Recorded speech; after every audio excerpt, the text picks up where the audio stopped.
Всем привет, дорогие друзья! Проект «Испытано на себе» приветствует вас с Амгинской земли.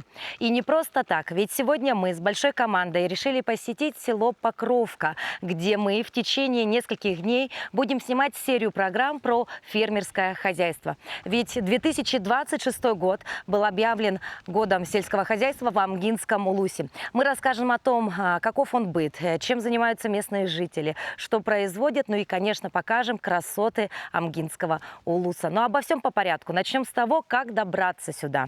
Конечно, это очень важный вопрос. Многие зачастую боятся поехать в столь дальний путь, не зная того, как сюда добраться. На самом деле все гораздо проще. Мы выехали в 7 часов утра, и уже 1:30 мы были на месте. Рассказываем. То есть этот путь занимает у нас переправа на пароме. Далее мы заехали, закупились продуктами в магазине уже в Нижнем Бестяхе. Далее дорога. Дорога какая она? Ну, во-первых, мы выехали в самый жаркий день 2026 года. Это, конечно, огромный минус, но с этим можно справиться. Затем дорога. Значит, ну, обратите внимание, местами это вот такая дорога, местами это гравийка, местами были ремонтные работы, на это тоже нужно обратить внимание. Ну а в целом доехать сюда можно потихонечку, не спеша, главное, чтобы была хорошая компания. Ну и в целом вот уже 1:30 дня мы уже были на месте, и вот уже сейчас, буквально с минуты на минуту, мы начнем съемки. Вот наш автомобиль, на котором мы передвигаемся сегодня. Я думаю, будет интересно нашим постоянным зрителям посмотреть, кто там за рулем. И это наш коллега Евгений Никифоров. Поэтому у нас будут совместные съемки. Женя, помаши ручкой. Амгинский район – жемчужина Якутии, край удивительной природы и крепких традиций. Он раскинулся в живописной долине реки Амги. Ее кристально чистые воды и песчаные пляжи завораживают взгляд. С 17 века Амга стала одним из первых центров земледелия на севере. Здесь, на самых северных в мире полях, выращивали пшеницу, рожь и овощи. Недаром район называют «житницей Якутии», а местная земляника и другие дикоросы славятся своим вкусом далеко за пределами улуса. Сегодня Амгинский район сочетает верность традициям и движение вперед. Здесь развивается сельское хозяйство, строятся новые объекты, а неповторимая природа манит путешественников. Это земля трудолюбивых людей и бескрайних просторов, где прошлое гармонично переплетается с настоящим. Середина июля – это прекрасный период для того, чтобы вырваться из городской суеты и попасть в тишину, в красоту и, конечно же, в деревенский быт. А что может быть лучше, чем насладиться природой, чистотой великой реки Амги, прекрасным настроением, общением с единомышленниками и, конечно же, новым выпуском передачи «Испытано на себе. Жизнь в деревне». Сегодня попробуем показать вам все самое интересное, что может произойти в деревне. Какие ведутся работы по обслуживанию и ремонту сельскохозяйственной техники, как доятся коровы и многое-многое другое. Смотрите нас, как всегда, будет интересно. Испытано на себе Якутия 24, НВК Саха, Евгений Никифоров. Мы с вами двигаемся прямиком в лето.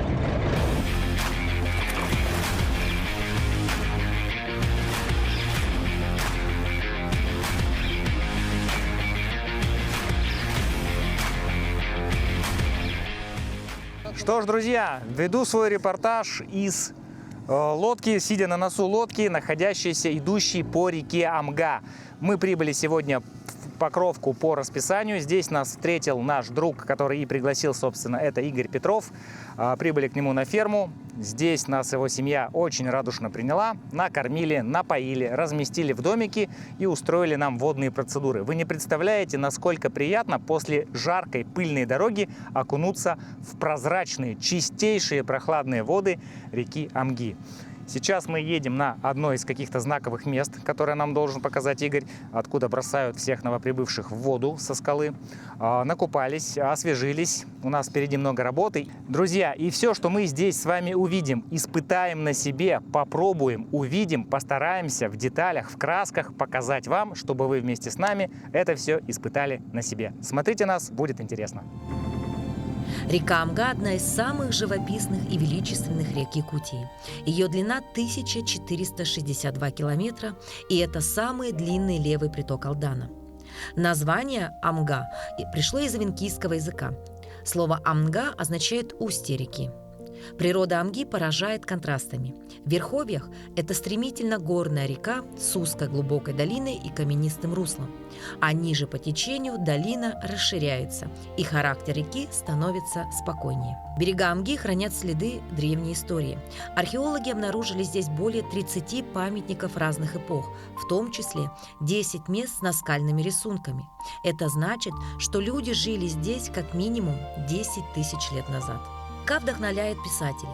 Ей посвящены множество произведений. На якутском языке ее ласково называют Кыс-Амма – красавица Амга.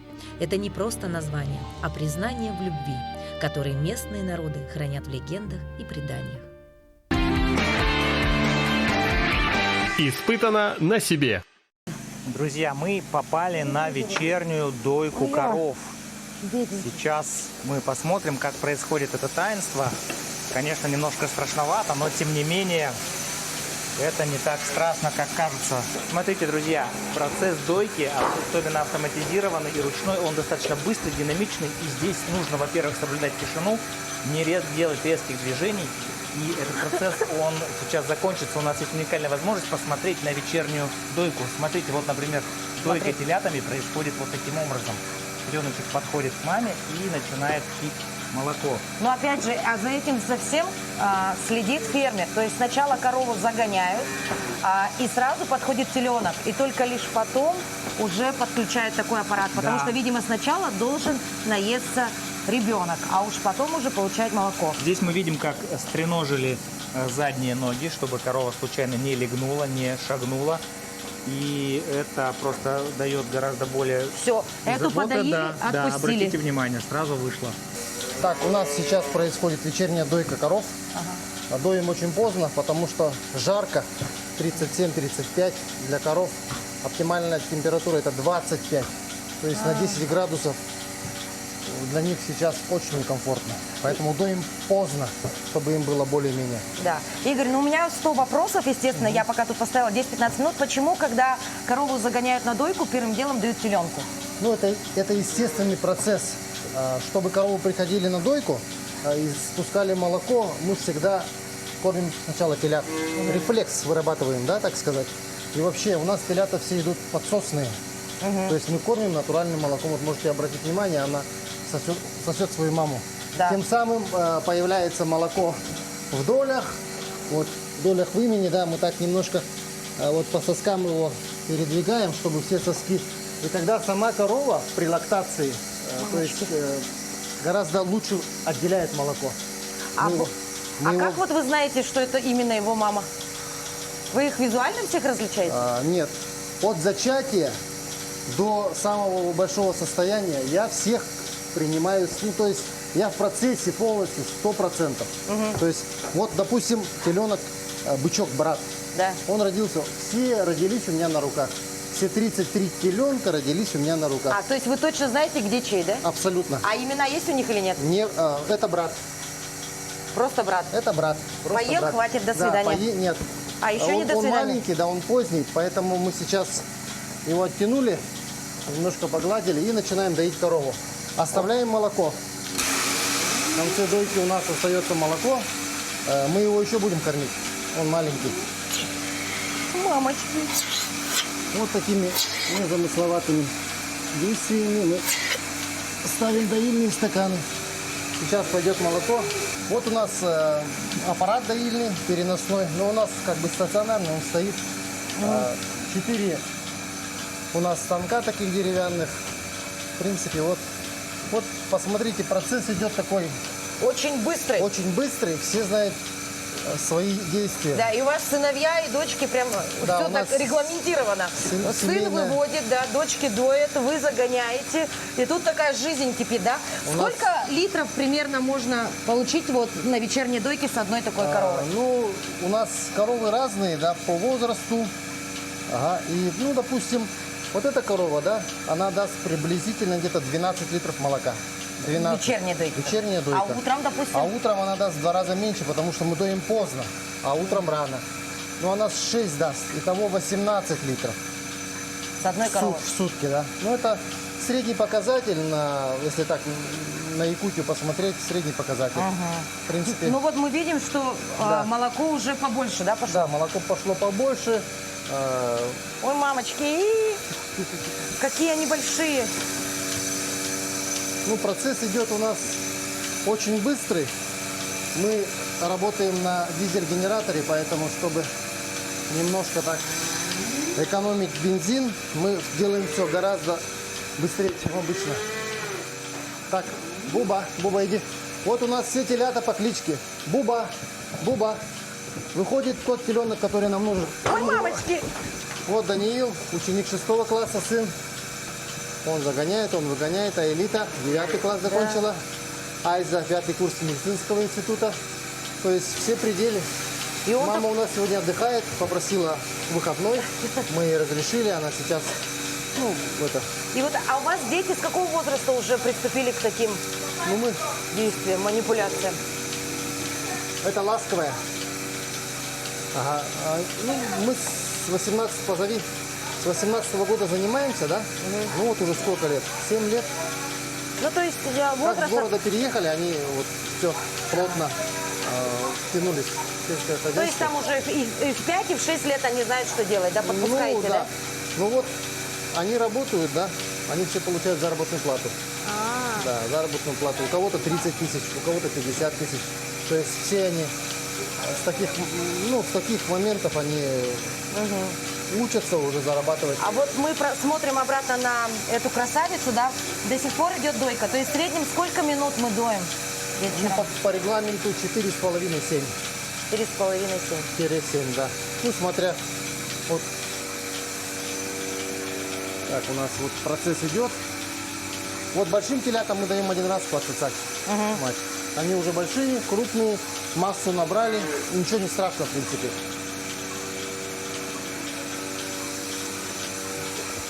Вот так раз его. Ласковая. А вот она. А, не, другая ласковая, подожди. Сейчас найдем. Так интересно, Игорь телят называет по имени, там, ласковая, там, любимая и так далее. И они отзываются. Я никогда не думала, что коровы, ну, в частности, телята, могут вот как собаки или кошки откликаться на клички. И они уже знают, что зовут их, и уже ждут, чтобы подбежать к мамочке и, конечно, попить молока. Интересно, необычно и, конечно, очень завораживающе, потому что тут очень быстро все происходит. Телята бегают, коровы быстро заходят, быстро выходят. Я просто, вот так вот меня крутит, вертит по этому коровнику.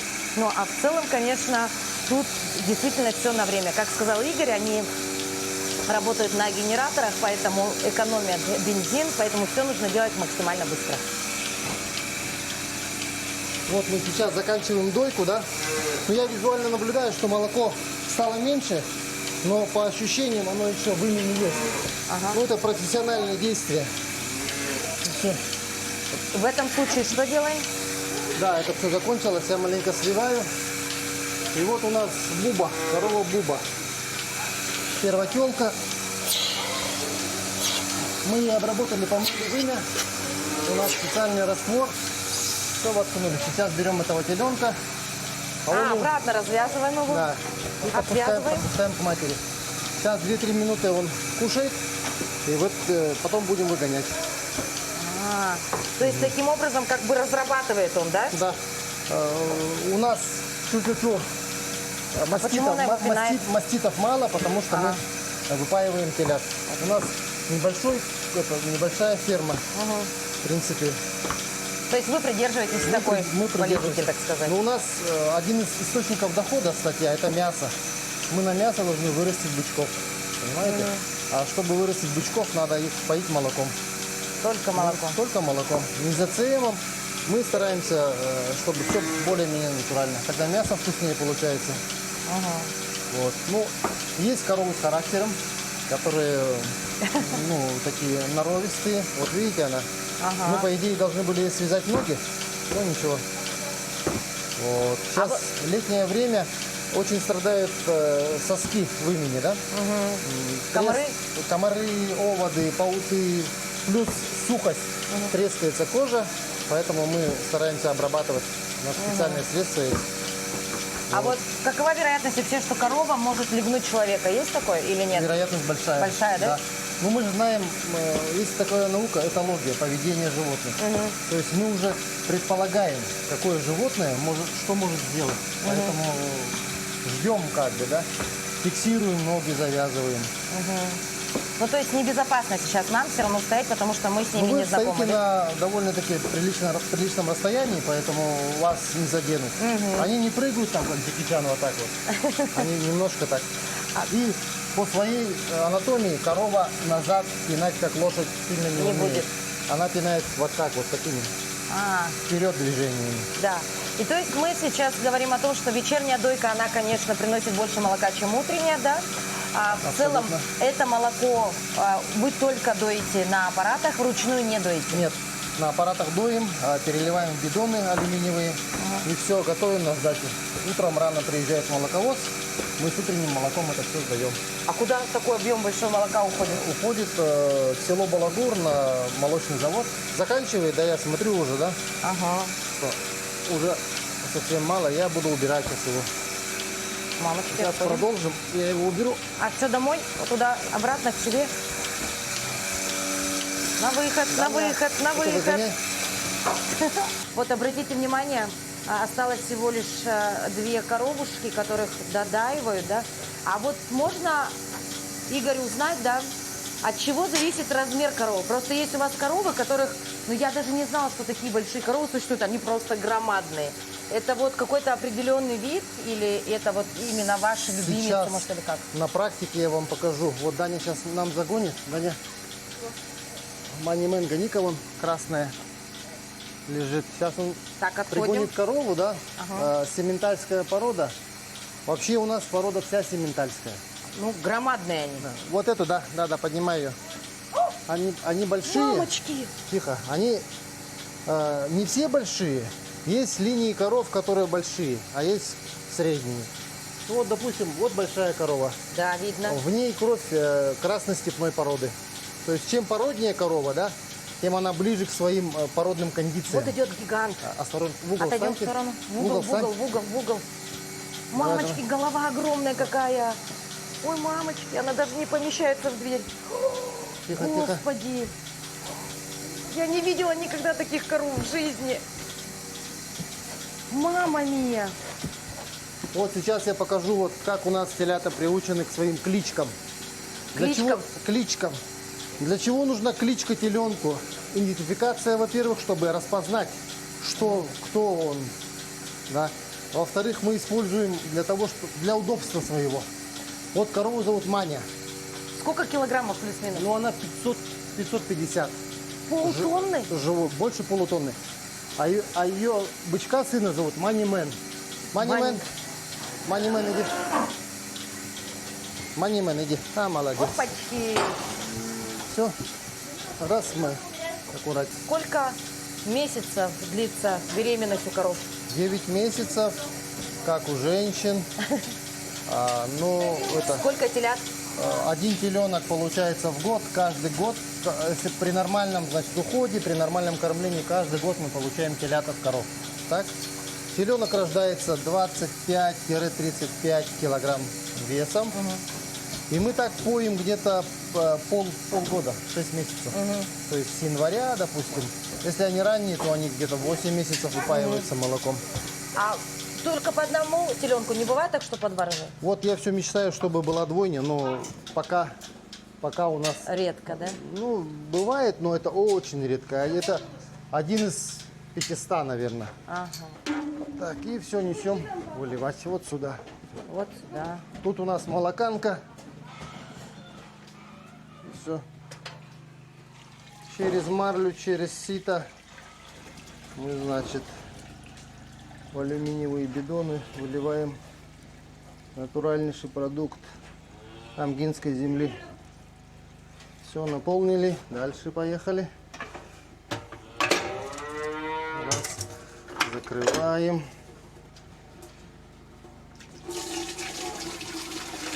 Мы смотрим, молоко чистое, никаких видимых отложений нету, сгустков нету. Испытано на себе.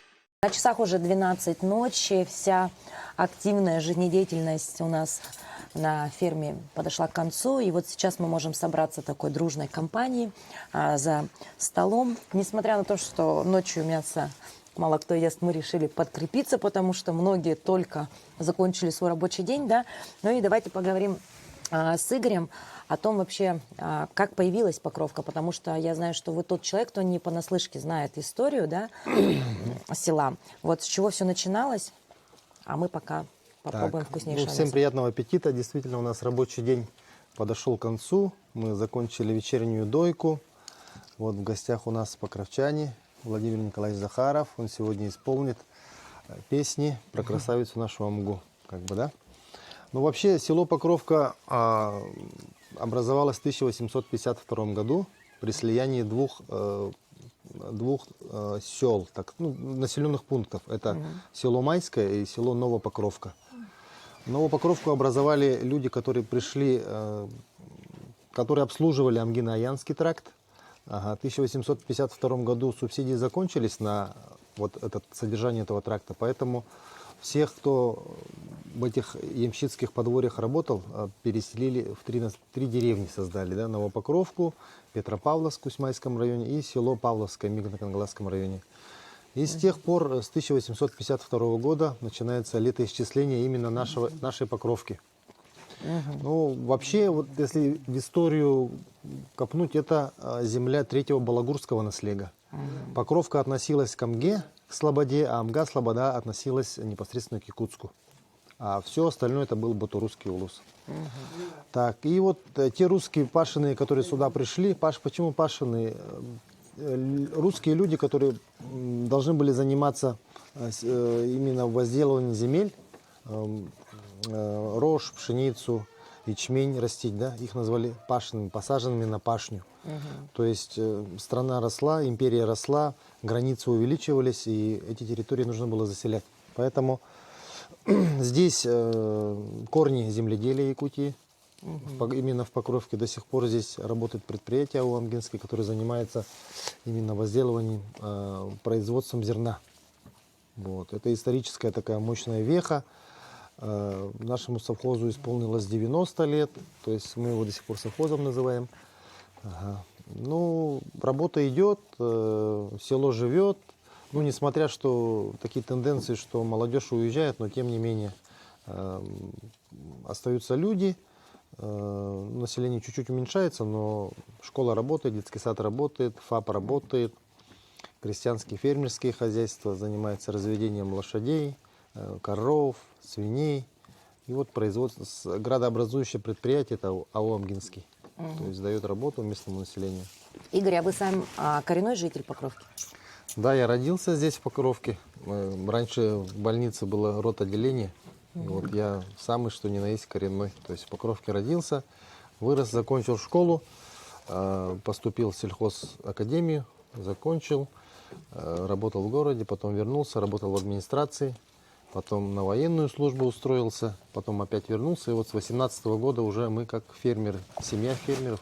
А вот очень интересный момент, да, сегодня мы имели возможность посмотреть, как у вас четко распределены обязанности. Вот насколько сложно было привить, причем у всех детей, да, мы сегодня видели всех ваших детей, любовь вот именно к такому труду?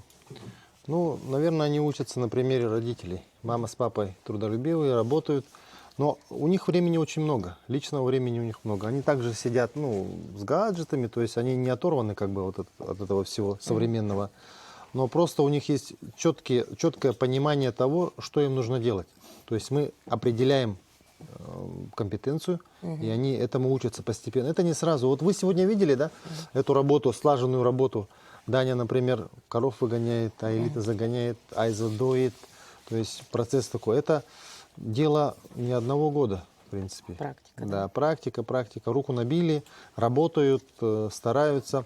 Но немаловажно, они у меня на штате. Они заработную плату То есть получают. не просто так от души, да? Не просто, не, от души. И плюс. еще у них, значит, вот материальная такая сторона. Мотивация. Она как бы... Ну, материальная сторона, она немаловажна. На сегодняшний день, да, ну, в связи с последними событиями, да, очень часто многие бизнесмены, да, закрывают свое дело в связи с тем, что все-таки тяжелое время в стране, да. Что касается вот развития сельского хозяйства, ну, на вашем примере, да, сегодня что приносит действительно деньги, на чем можно зарабатывать, пускай это звучит немножко, может, так банально и грубо, но в целом, какой период вы сейчас переживаете? Ну, мы как бы до этого не ощущали таких больших колебаний, да. В принципе, крестьянин всегда был, хороший крестьянин всегда твердо стоял на ногах. То есть, но действительно, многие вот, в нашей отрасли начинают уже как бы паниковать, решения поспешные принимать. Но на самом деле нужно работать, потому что село должно иметь крепких хозяев.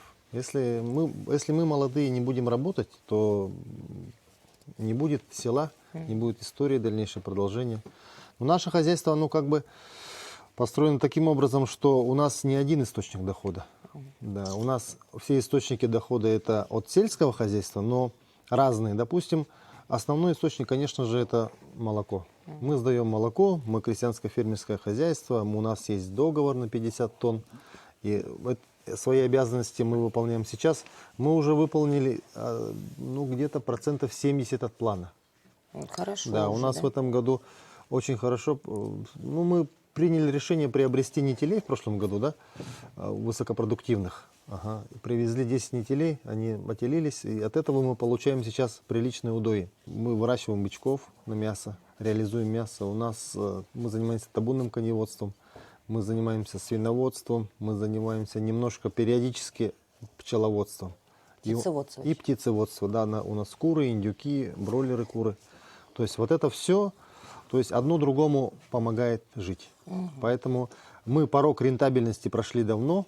Первые 3 года было очень сложно, но потом как бы все, что нужно, приобрели. Всю технику, построили все, что нужно. Сейчас работаете на себя. Да, сейчас работаем на прибыль. И так как мы находимся на берегу реки Амга, да, на прекраснейшем таком, прекрасной локации, мы должны услышать песни про красавицу Амгу. Мы все знаем прекрасного песенника, поэта Валерия Ноева, который воспевал реку Амга, Кысамма. Поэтому Владимир Николаевич исполнит сегодня, инструмент принес, а Федот, наш друг Снамцев, ему, наверное, тоже подыграет и подпоет.